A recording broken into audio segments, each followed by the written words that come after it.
Dear friends, welcome to education heaven. मैं assistant professor Anand Prakash आपके अपने यूट्यूब चैनल शिक्षा स्वर्ग में आपका स्वागत करता हूं। विद्यार्थीगण, जब भी आप सुबह उठे तो अपने लिए गोल सेट करें कि आज हमें किस किस टॉपिक को पढ़ना है और अपना पूरा दिन उस लक्ष्य को अचीव करने में लगा दें। दोस्तों, अंग्रेजी का एक वाक्य है, the future is not a gift. भविष्य जो है आपका वह एक उपहार नहीं है, इट इज एन अचीवमेंट। यह एक उपलब्धि है, यानी वर्तमान समय में जो आप मेहनत करेंगे वही आपकी भविष्य में उपलब्धि होगी। दोस्तों, यदि आपको मेरा वीडियो अच्छा लगता है, हेल्पफुल लगता है तो लाइक करें, सब्सक्राइब करें, वो बेल आइकन को दबा दें ताकि आने वाले वीडियो की नोटिफिकेशन आपको मिल सके। दोस्तों, आज के इस वीडियो में हम लोग भूगोल के चैप्टर नंबर 2 को पढ़ेंगे, जो चैप्टर का नाम है भूमि और मृदा संसाधन। चलते हैं प्रश्नों की ओर। क्वेश्चन नंबर 1, किस राज्य में सीढ़ी नुमा खेती प्रचलित है? किस राज्य में सीढ़ी नुमा खेती प्रचलित है? पंजाब, हरियाणा, उत्तराखंड या बिहार? तो यह है उत्तराखंड में। कहां? उत्तराखंड में। तो अब आपका आया सीढ़ी नुमा खेती। यह क्या होता है? सीढ़ीदार खेत पर्वतीय या पहाड़ी प्रदेशों की ढलवा भूमि यानी कि ढलान वाला भूमि पर कृषि के उद्देश्य से विकसित क्षेत्रों को कहते हैं। इन प्रदेशों में मैदानी इलाकों के अभाव में पहाड़ों की ढलानों पर सीढ़ियों के आकार के छोटे छोटे खेत को विकसित किया जाता है, जो मृदा अपरदन और बारिश के पानी को बहने से रोकने में सहायक होते हैं। नेक्स्ट प्रश्न, क्वेश्चन नंबर 2, पंजाब में भूमि ह्रास का मुख्य कारण क्या है? वन उन्मूलन, सघन कृषि, अत्यधिक सिंचाई या अत्यधिक पशुचारण? तो आपका आंसर है ग, अत्यधिक सिंचाई। नेक्स्ट प्रश्न, क्वेश्चन नंबर 3, भारत में कितनी प्रतिशत भूमि पर कृषि की जाती है? तो आपका आंसर है 48.83। भारत के कुल क्षेत्रफल का लगभग 51% भाग पर कृषि होती है। कितना? 51। 4% पर चारागाह होता है, लगभग 21% पर वन है और 24% बंजर है, यानी कि 24% ऐसे जमीन है भारत में जो कि बेकार है, जिस पे खेती नहीं होती है। नेक्स्ट प्रश्न, क्वेश्चन नंबर 4, भूमि ह्रास रोकने का क्या उपाय किया जा सकता है? उपजाऊ भूमि पर कल कारखाने न खड़े करना, यानी कि जो जमीन उपजाऊ है उस पे फैक्ट्रिया को न लगाना, यानी कि सही है यह। नेक्स्ट, जलमग्न भूमि पर उद्धार करना, यानी जहां पानी जमा हो जाता है वहां जमीन को अच्छा करना ताकि उस पर खेती किया जा सके, यह भी सही है। नेक्स्ट, पहाड़ी भागों में सीढ़ी नुमा खेत बनाना, मैंने अभी आपको पीछे के प्रश्न में बताया कि सीढ़ी नुमा खेती किया जाता है, तो यह भी सही है, यानी आपका आंसर होगा इनमें सभी। नेक्स्ट प्रश्न, क्वेश्चन नंबर 5, किस मिट्टी में लोहे का ऑक्साइड मिला करते हैं? लाल मिट्टी, लैटेराइट मिट्टी, काली मिट्टी, जलोढ़ मिट्टी? तो आपका आंसर है लैटेराइट मिट्टी। तो अब आया आपका लैटेराइट मिट्टी। क्या होता है यह? लैटेराइट मिट्टी यानी कि लैटेराइट सॉइल का निर्माण ऐसे भागों में हुआ है जहां शुष्क व तर मौसम बारी बारी से होता है। यह लैटेराइट चट्टानों की टूट फूट से बनती है, इसका निर्माण टूटने फूटने से होता है। नेक्स्ट प्रश्न, क्वेश्चन नंबर 6, भूमि और मिट्टी का कटाव कैसे रोका जा सकता है? फसल चक्र अपनाकर, सही है। पशुओं की चराई पर नियंत्रण करके, बिल्कुल सही है। वनों की अंधाधुंध कटाई पर रोक लगाकर, आपका आंसर होगा इनमें सभी। इन सभी के द्वारा जो है नियंत्रण करके हम भूमि और मिट्टी को कटाव को रोक सकते हैं। नेक्स्ट प्रश्न, क्वेश्चन नंबर 7, बिहार में प्रायः कैसी मिट्टी पाई जाती है? लाल मिट्टी, काली मिट्टी, जलोढ़ मिट्टी या लैटेराइट मिट्टी? तो आपका मिट्टी है जलोढ़ मिट्टी। कौन सा मिट्टी? जलोढ़ मिट्टी।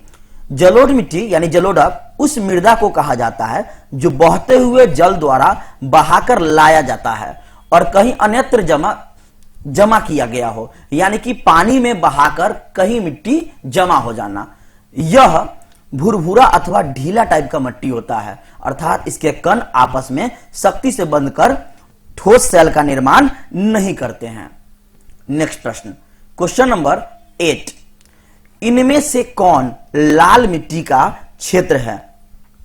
पंजाब का मैदान, छोटा नागपुर का पठार, पर्वतीय पूर्व तटीय मैदान, हिमाचल प्रदेश। आपका आंसर होगा छोटा नागपुर का पठार। इनमें से कौन लाल मिट्टी का क्षेत्र है? तो छोटा नागपुर का पठार। यह आपका पूछा गया क्वेश्चन है।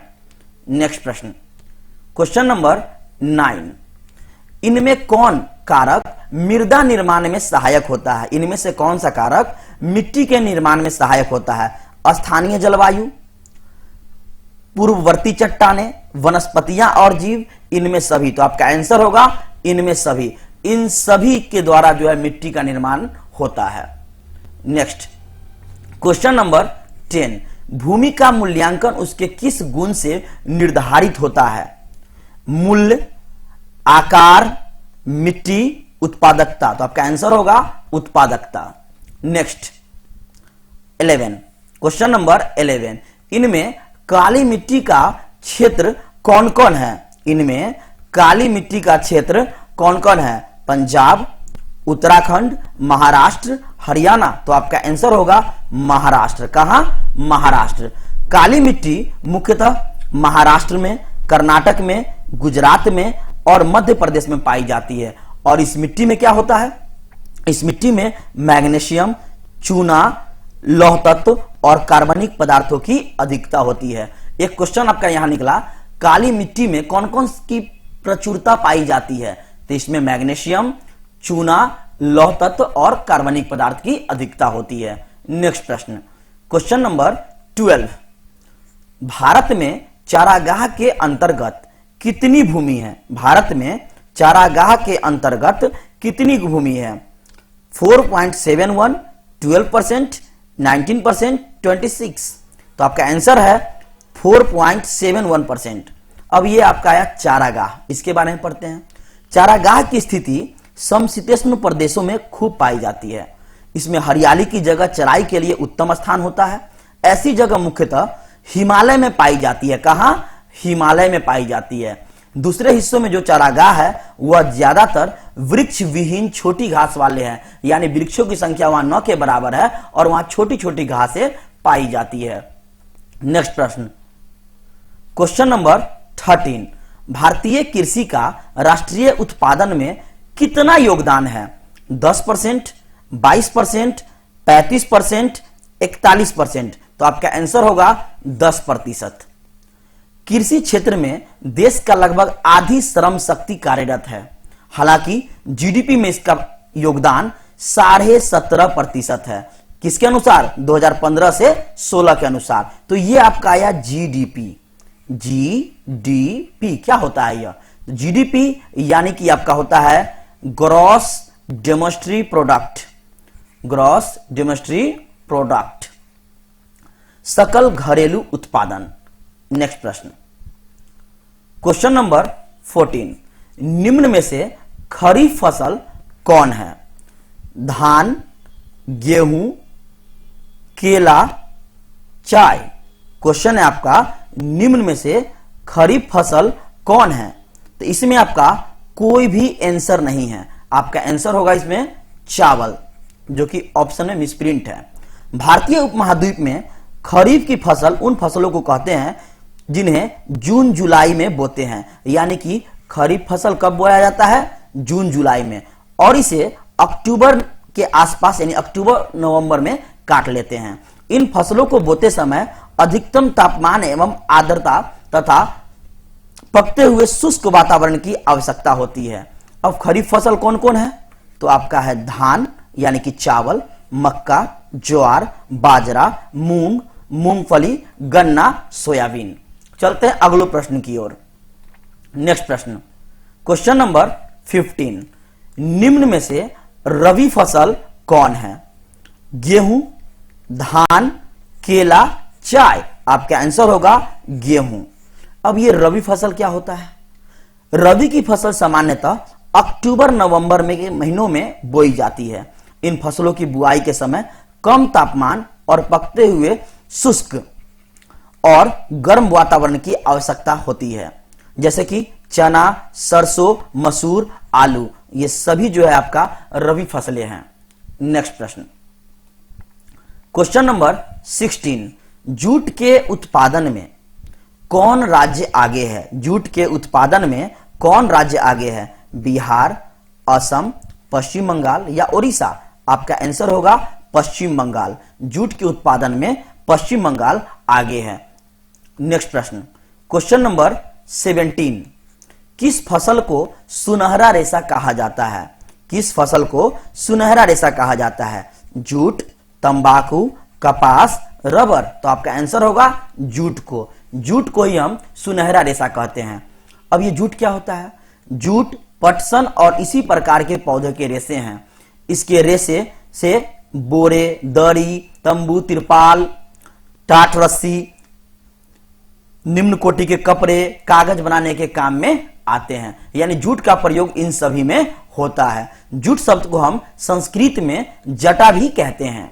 नेक्स्ट प्रश्न, क्वेश्चन नंबर 18, शुष्क कृषि में निम्नलिखित में कौन सी फसल नहीं बोई जाती है? शुष्क कृषि में निम्नलिखित में कौन सी फसल नहीं बोई जाती है? रागी, मूंगफली, ज्वार, गन्ना? तो आपका आंसर होगा गन्ना। अब हम पढ़ते हैं शुष्क कृषि के बारे में, शुष्क भूमि के बारे में। शुष्क भूमि कृषि, इसी को हम बारानी खेती यानी कि ड्राई लैंड फार्मिंग, सूखे खेतों पर फार्मिंग, सिंचाई किए बिना ही कृषि करने का यह तकनीक है। यह शुष्क भूमियों के लिए उपयोगी है, यानी वह क्षेत्र जहां बहुत ही कम वर्षा होती है। इसके अंतर्गत उपलब्ध सीमित नमी को संचित करके बिना सिंचाई के ही फसलें उगाई जाती है। नेक्स्ट प्रश्न, क्वेश्चन नंबर 19, भारत में कौन सा राज्य चाय का सबसे बड़ा उत्पादक है? चाय का सबसे बड़ा उत्पादक है? तो आपका है असम।